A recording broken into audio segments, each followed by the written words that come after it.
नमस्कार बच्चों, बीए पाठ द्वितीय प्रश्न पत्र की इस कक्षा में आपका स्वागत है। हमने इससे पिछले व्याख्यान में नया पुराना एकांकी की मूल संवेदना और उसके सारांश को पढ़ा। इससे आप सभी को नया पुराना एकांकी अच्छे से समझ में आ गया होगा। बच्चों, एकांकी के अंतर्गत एकांकी या नाटकों में भी एक प्रश्न चरित्र चित्रण पर आ जाता है, चारित्रिक विशेषताओं पर आ जाता है। तो आज हम यह देखेंगे कि यदि चारित्रिक विशेषताओं पर कोई प्रश्न आए तो उसका उत्तर हम किस प्रकार लिखेंगे। नया पुराना एकांकी का जो प्रमुख पात्र है देवचंद, आज हम उस देवचंद की चारित्रिक विशेषताओं को किस प्रकार से लिखा जाए इसके बारे में चर्चा करेंगे। तो यदि आपके यह प्रश्न आता है कि देवचंद की चारित्रिक विशेषताओं को बताइए, तो या नया पुराना एकांकी के प्रमुख पात्र का चरित्र चित्रण कीजिए, तो आप देवचंद की चारित्रिक विशेषताएं बताएंगे। तो हम देवचंद की चारित्रिक विशेषताएं जब बताएंगे तो उसको कुछ बिंदुओं के आधार पर विभाजित कर देंगे। देवचंद की जो चारित्रिक विशेषताओं में सबसे पहली और प्रमुख चारित्रिक विशेषता है वो यह है कि वह चरित्रवान और ईमानदार है। उसके चरित्र पर कभी भी कोई संदेह नहीं कर सकता है। वह चरित्रवान है, इसीलिए जब उसकी पत्नी उसके ऊपर आरोप लगाती है कि क्यों उस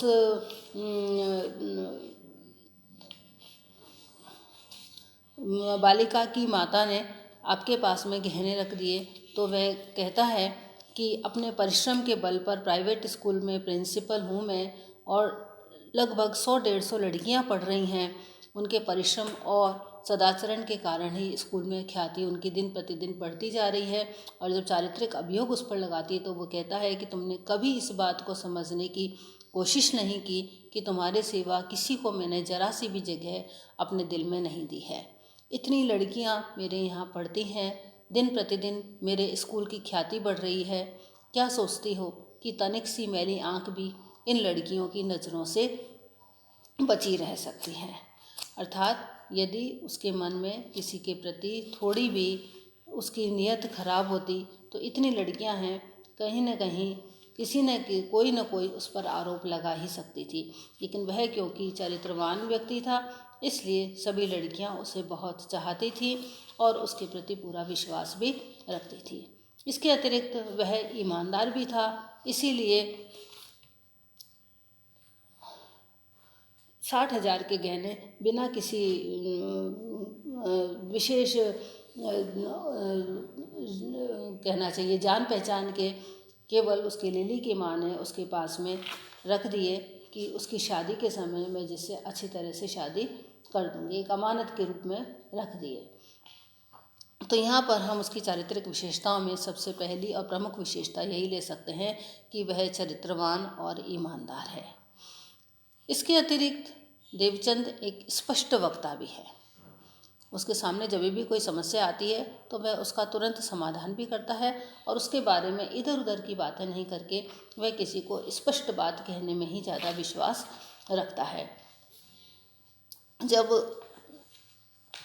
देवचंद की पत्नी उसके ऊपर आरोप लगाती है कि उस लिली की माँ ने किस तरह से आपके ऊपर गहने रख दिए, पता नहीं, उन दोनों की चरित्र के बारे में भी जब शक सा जाहिर करती है, तो वह कहता है कि मैं आज ही सब गहने वापस कर दूंगा। अर्थात तुमने कभी मुझे समझा नहीं, मैं आज ही सारे गहने वापस कर दूंगा, लेकिन तुम्हें मेरे ऊपर किसी भी तरह का शक नहीं करना चाहिए। स्पष्ट वक्ता होने के कारण ही वह कहता है कि अपनी विपत्ति के समय अपने शराबी पति के डर से उसने सब आभूषण मेरे पास अमानत रख दिए थे और इसलिए मैंने रख लिए थे। इसी तरह जब उसका मित्र रविदत्त उससे रानी हार की मांग करता है तो वह कहता है कि यह रानी हार लिली की माँ की अमानत है, मैं उससे पूछे बिना नहीं दूंगा। उसके यह समझाने पर कि तुम्हारे पास में जब अमानत के रूप में रखा है तो तुम्हारा ही है, उसके लिए पूछने की क्या आवश्यकता है। तब भी वह कहता है कि नहीं, मैं उससे पूछे बिना यह हार नहीं दे सकता, और वह निश्चित रूप से उससे पूछ करके ही रविदत्त को हार देता है। तो इस तरह से हम कह सकते हैं कि वह स्पष्ट बकता है। और वह यह भी कहता है कि ये सारा जो भरोसा है, ये सारा जो विश्वास है, ये 12 साल के कठिन परिश्रम से मैंने हासिल किया है। क्या चाहते हो, इतने परिश्रम से हासिल किए हुए विश्वास धन को मैं लोलुपता के एक क्षण में गंवा दूँ। जब रविदत्त उससे कहता है कि ये तो बहुत बड़ी मूर्खता है कि जो गहने हैं उनको तुम हजम नहीं करना चाह रहे हो, तो वो कहता है कि नहीं, हजम करना बहुत दूर की बात है, मैं तो ऐसा सोच भी नहीं सकता हूँ। वह स्पष्ट रूप से उससे कह देता है। लेकिन स्पष्ट रूप से इतना कहने के बाद भी उसके चरित्र की जो तीसरी विशेषता हमारे सामने आती है वह यह है कि मैत्री संबंधों को वो अच्छी तरह से निभाता है। मित्रता के संबंधों को निभाने में उसका कोई सानी नहीं है। जब उसकी स्वयं की पत्नी उससे गहनों की मांग करती है पहनने के लिए, तो वह अपनी पत्नी को गहने नहीं देता है। लेकिन जब रविदत्त अपनी पत्नी के लिए आभूषणों की मांग करता है, रानी हार की मांग करता है, तो रानी हार को वह दे तो देता है, लेकिन उसके पहले वह लिली की माँ से उस हार को रविदत्त को देने की अनुमति लेता है, क्योंकि वह ईमानदार है, सच्चरित्र है। इसलिए बिना उससे पूछे तो वह हार नहीं देता है, लेकिन मित्रता निभाने के लिए वह हार दे ही देता है। इसी तरह से जब एक पुस्तक विक्रेता उससे 20 रुपये की पुस्तकें उधार दिला देता है और दुकानदार जब बार बार तगादा करने पर भी रुपए नहीं देता है, तो वो मित्रता निभाने के लिए अपने स्वयं के पास से विक्रेता का ऋण अदा कर देता है। तो ये जो कुछ घटनाएं हैं, इससे पता चलता है कि वह किस तरह से मित्रता के संबंधों का निर्वाह करने में अग्रणी है। मित्रता के आगे वह नतमस्तक हो जाता है, लेकिन फिर भी अपना जो चरित्र है उसे नहीं छोड़ता है। अगली विशेषता देवचंद की ली जा सकती है कि वह पत्नी से प्रेम करने वाला है और दाम्पत्य संबंधों के प्रति गंभीर है। जब उसकी पत्नी उसके ऊपर आरोप लगाती है कि हो सकता है कि तुम्हारे मन में लिली की माँ के प्रति कुछ नहीं हो, लेकिन ऐसा मैं कैसे मान सकती हूँ कि लिली की माँ के मन में भी तुम्हारे लिए कुछ नहीं है, क्योंकि कोई इतनी बड़ी अमानत किसी के पास यूं ही नहीं रख देता है।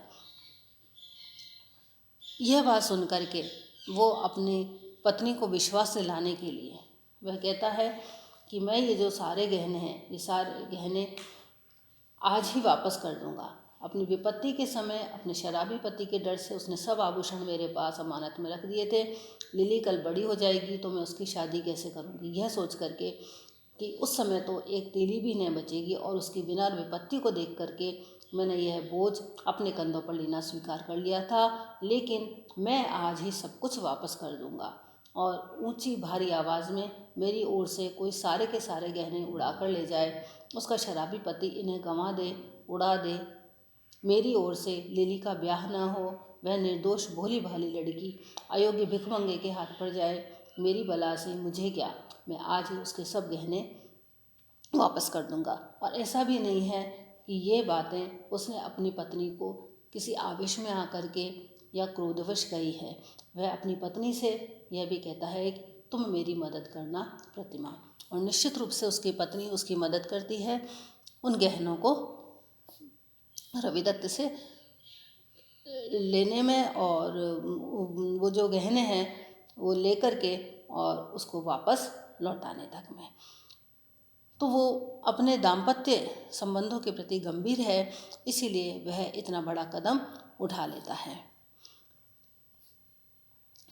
अगला जो हम इसका चरित्र का बिंदु ले सकते हैं वो ये है कि वह एक साधारण सा, आर्थिक दृष्टि से बहुत ही साधारण व्यक्ति है।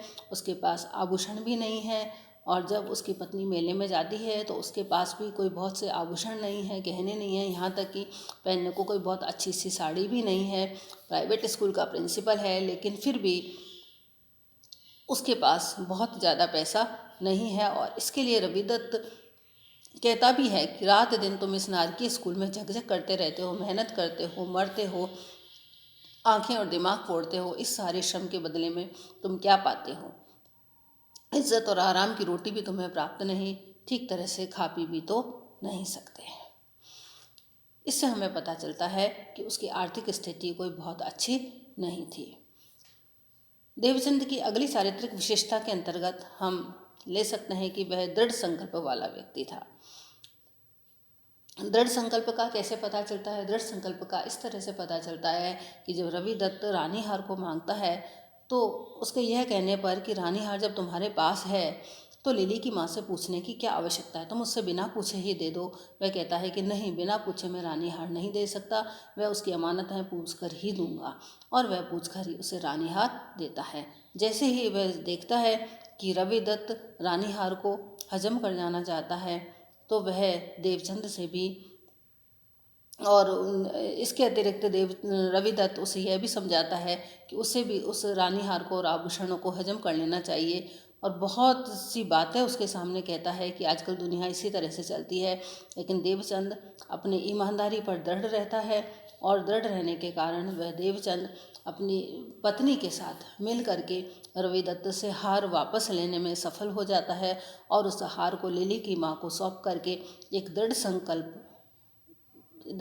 संकल्पी होने का एक विश्वास दिलाता है। दृढ़ संकल्पी होने का हमको उसका इसी तरह से पता चलता है। इसी तरह देवचंद एक अत्यंत कुशाग्र बुद्धि का व्यक्ति है, चतुर है। वह रवि दत्त की जो बातें हैं उन बातों को सुन करके ही समझ जाता है कि रवि दत्त के मन में क्या चल रहा है। जब रवि दत्त उसे समय समय पर ये कहता है कि तुम्हें इस तरह से उसके आभूषणों को वापस नहीं देना चाहिए, तो वह समझ जाता है कि जब वह मुझसे ही यह बात कह रहा है कि आभूषणों को वापस देना नहीं चाहिए, तो जब मैंने उसकी पत्नी के लिए जो रानीहार दिया है वह रानीहार इतनी आसानी से देने वाला नहीं है। वह अपने चातुर्य से वह उसे समझ जाता है और अपने चातुर्य से ही अपनी पत्नी के साथ मिल करके और रानीहार को वापस ले लेता है, वापस लेकर के लिली की माँ को दे देता है। वह उसकी जो नीयत है उसे एक क्षण में समझ जाता है और अपनी सूझबूझ के द्वारा, अपने चातुर्य के द्वारा रानीहार वापस ले लेता है। तो इस तरह से कहा जा सकता है कि देवचंद जो कि इस एकांकी का नायक भी है, इस एकांकी में एक ईमानदार की छवि हमारे सामने प्रस्तुत होती है। चतुर है, स्पष्टवादी है, दाम्पत्य संबंधों के प्रति गंभीरता रखने वाला व्यक्ति है। एक व्यक्ति में जो गुण होने चाहिए, एक अच्छे भले मानस में, एक अच्छे दृढ़ संकल्पी व्यक्ति में जो जो गुण होने चाहिए वो सभी गुण हमको उसमें मिलते हैं। और अंत में वह यह भी सोचता है कि ये जो नया और पुराना है, नए और पुराने में जो हम नए के पीछे यदि पुराने की इस तरह से बलि देते जाएंगे तो ये तो कोई अच्छी बात नहीं है। जो बात सही है वह सही है और ऐसा बिल्कुल भी नहीं है कि हमें अब ये जो कुछ नयापन चल रहा है, नएपन के नाम पर जो स्वार्थपरता चल रही है, जो लोलुपता चल रही है, जो लोभ और लालच चल रहा है, उसे केवल नए के नाम पर ही हम स्वीकार करें और पुराने के नाम पर हम जो अच्छे गुण हैं, ईमानदारी है, उसको हम छोड़ दें। ऐसा कदापि नहीं होना चाहिए। वह अपने मन में यह सोचता है। तो इससे भी हमें पता चलता है कि देवचंद बहुत ही ईमानदार और दृढ़ संकल्प वाला चरित्रवान व्यक्ति था। तो इस तरह से बच्चों, आपको इस एकांकी का जो नायक है देवचंद, उसकी चारित्रिक विशेषताएं स्पष्ट करनी है। यदि इस तरह का प्रश्न आता है तो उसके उत्तर के रूप में। धन्यवाद।